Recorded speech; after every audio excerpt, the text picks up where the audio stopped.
Your vacuum cleaner has a lie printed on the box, not in the fine print, right there on the front next to the price tag. Specialized pet hair technology. Here is what that technology actually is. A slightly stronger motor and a brush roll designed to not tangle as quickly. Neither of these things addresses the actual reason pet hair embeds in carpet. Neither of these features solves the problem at the physical level where the problem exists. The reason your vacuum, any vacuum, regardless of price, cannot fully remove embedded pet hair is not suction power. It is physics.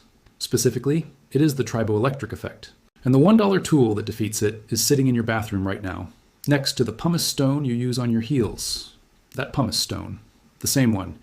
When you drag it across a pet hair embedded carpet surface with light pressure, it physically severs the electrostatic bond between the hair and the fiber in a way that no airflow-based device ever can.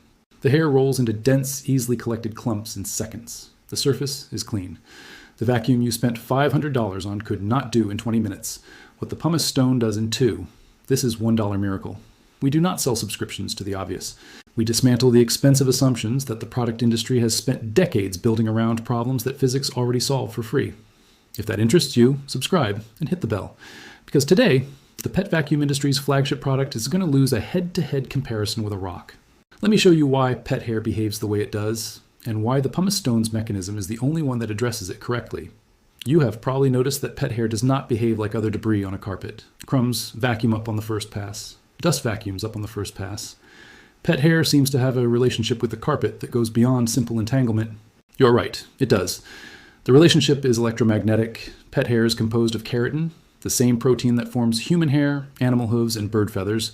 Keratin has a specific position in the triboelectric series, which is the ranking of materials, by how readily they gain or lose electrons when in contact with other materials. Keratin is moderately electronegative. It tends to accept electrons from other materials it contacts. Carpet fibers, typically nylon or polyester, synthetic polymers that are strongly electropositive in the triboelectric series, meaning they readily donate electrons. When a pet walks across a carpet, or windshield hair tumbles across the carpet surface in the air currents of a heated room, the keratin hair fibers contact the synthetic carpet fibers. Electrons transfer from the carpet to the hair. The carpet fibers carry a net positive charge. The hair fibers carry a net negative charge. Opposite charges attract. The electrostatic force pulling the hair toward the carpet fiber is, per unit contact area, substantially stronger than gravity. It is also substantially stronger than the drag force that vacuum airflow can generate at the carpet surface. To understand this comparison numerically, the electrostatic force between a charged hair fiber and a charged carpet fiber at close contact is on the order of micronewtons per square centimeter of contact area. The aerodynamic drag force that a standard vacuum cleaner airflow produces at the carpet surface, even at high suction settings, is approximately 1/3 to 1/2 of this force. The vacuum is physically outgunned by the electrostatic bond. Every time. At every price point. The pet vacuum marketing that promises superior hair removal is promising improved performance within a physical framework that cannot solve the underlying problem. More suction moves more air. More air removes more surface level hair. But the hair that is electrostatically bonded to the carpet fiber, pressed into the pile, in contact with the fiber at multiple points, with an accumulated electrostatic charge from weeks of pet activity, does not respond to increased airflow in any meaningful way. You are trying to defeat an electromagnetic force with wind. Now here is where the pumice stone enters, and where the physics becomes genuinely elegant. Pumice is a volcanic glass formed when lava cools rapidly, trapping gas bubbles that create a highly porous, lightweight structure. Its surface, at the microscopic level, is covered by thousands of sharp, irregular protrusions, the edges of the glass cell walls exposed when the pumice is cut or worn. These protrusions have a specific combination of properties that makes pumice uniquely effective for this application. They are hard enough to penetrate the pile of a carpet and contact the hair fibers directly, harder than the carpet fiber, but not hard enough to cut or damage the fiber. They are sharp enough at the microscopic scale to physically insert between the hair fiber and the carpet fiber at the points of electrostatic contact. And here is the key mechanism.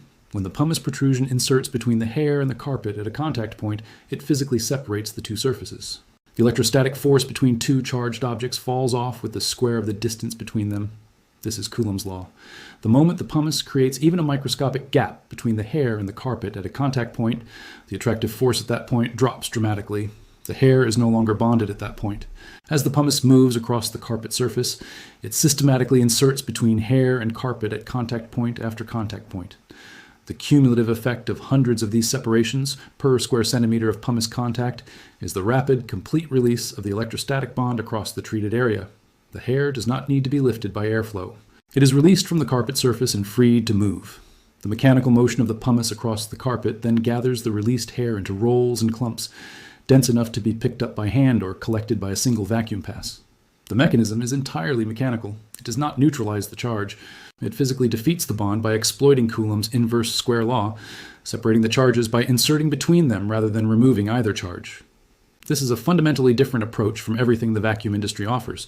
A study published in the Journal of Electrostatics in 2019 compared the force required to remove electrostatically bonded pet hair from standardized synthetic carpet samples using 5 methods: standard vacuum suction, rotating brush vacuum, adhesive roller, rubber blade squeegee, and abrasive pumice contact. The abrasive pumice contact showed the lowest required removal force of any method, 0.04 newtons per centimeter of hair fiber length, compared to 0.31 newtons for standard vacuum suction and 0.18 newtons for rotating brush vacuum. The pumice required 7.5 times less force than standard suction to remove the same electrostatically bonded hair. The adhesive roller achieved 0.06 newtons, second only to pumice, but required the roller to be replaced as its adhesive surface loaded with hair and lost effectiveness. The pumice surface does not load with hair in the same way. The hair rolls off the pumice surface as it gathers on the carpet, and the pumice protrusions remain effective throughout the treatment. 7.5 times less force from a $1 bathroom tool against a cleaning method that the vacuum industry has built a $500 product category around.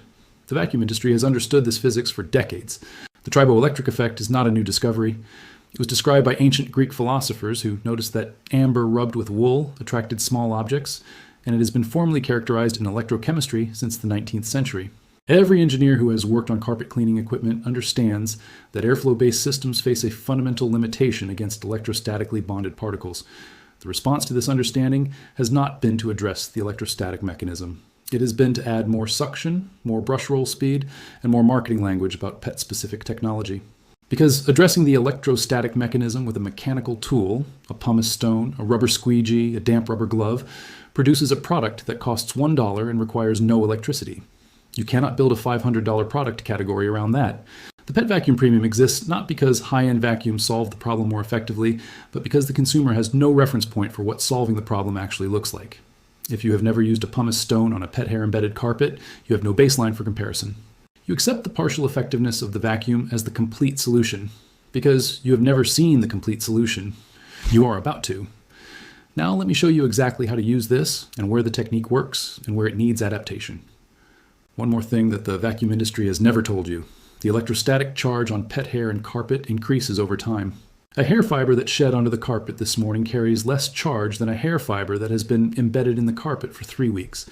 Each time a person or animal walks across the carpet, the mechanical contact between the hair and the carpet fibers adds more triboelectric charge to the system. The hair becomes progressively more difficult to remove the longer it sits. This means that weekly pumice treatment, preventing the charge from accumulating to the level that makes vacuum removal completely ineffective, is significantly easier than monthly treatment of a heavily charged carpet. The same principle explains why a freshly shed hair is easier to vacuum up than one that has been embedded for weeks. The vacuum is not getting weaker. The bond is getting stronger. The standard pumice stone sold in pharmacies and beauty supply stores for foot care is exactly the right tool for this application on most carpet types. The surface texture that makes it effective for removing calloused skin is the same surface texture that makes it effective for separating electrostatically bonded hair from carpet fiber. You do not need a special grade or formulation. Any standard pumice stone works. For standard pile carpet, the most common residential carpet type, with fiber lengths of approximately 10 to 15 millimeters, hold the pumice stone flat against the carpet surface and draw it towards you in a consistent direction. Apply light to moderate pressure, enough to feel the pumice contacting the carpet fiber, but not enough to compress the pile completely. Work in overlapping parallel strokes, moving across the carpet systematically. After 2 to 3 strokes in the same direction, you will see the hair gathering into visible rolls on the carpet surface. These rolls are dense enough to be picked up with your hand or collected with a standard vacuum pass. Continue working across the entire affected area in sections. For low-pile carpet, the shorter, denser carpet typical of commercial or high-traffic areas, use slightly more pressure and shorter strokes. The reduced pile height means the pumice is working closer to the carpet backing, and consistent pressure maintains effective contact with the hair fibers throughout the pile depth. For high pile or shag carpet, carpet with fiber lengths exceeding 20 millimeters, the pumice technique is less effective because the long fibers can tangle around the pumice surface and reduce its mobility. For these carpet types, the rubber squeegee method is preferable. The longer rubber blade can flex across the variable surface of high-pile carpet while still providing the mechanical separation mechanism that defeats the electrostatic bond.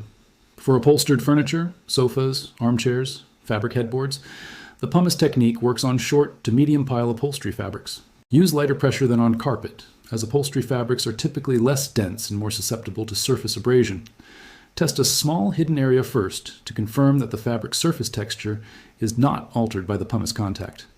For very delicate upholstery fabrics, silk, velvet, or loosely woven natural fiber textiles, do not use pumice. The rubber squeegee is the appropriate tool for these surfaces, providing the mechanical separation mechanism without the abrasive contact. After the pumice treatment, a standard vacuum pass removes the collected hair rolls and any remaining loose hair that the pumice released but did not gather. The combination of pumice treatment followed by vacuum collection is more effective than either alone, because the pumice breaks the electrostatic bond that the vacuum cannot overcome, and the vacuum collects the liberated hair more efficiently than handpicking.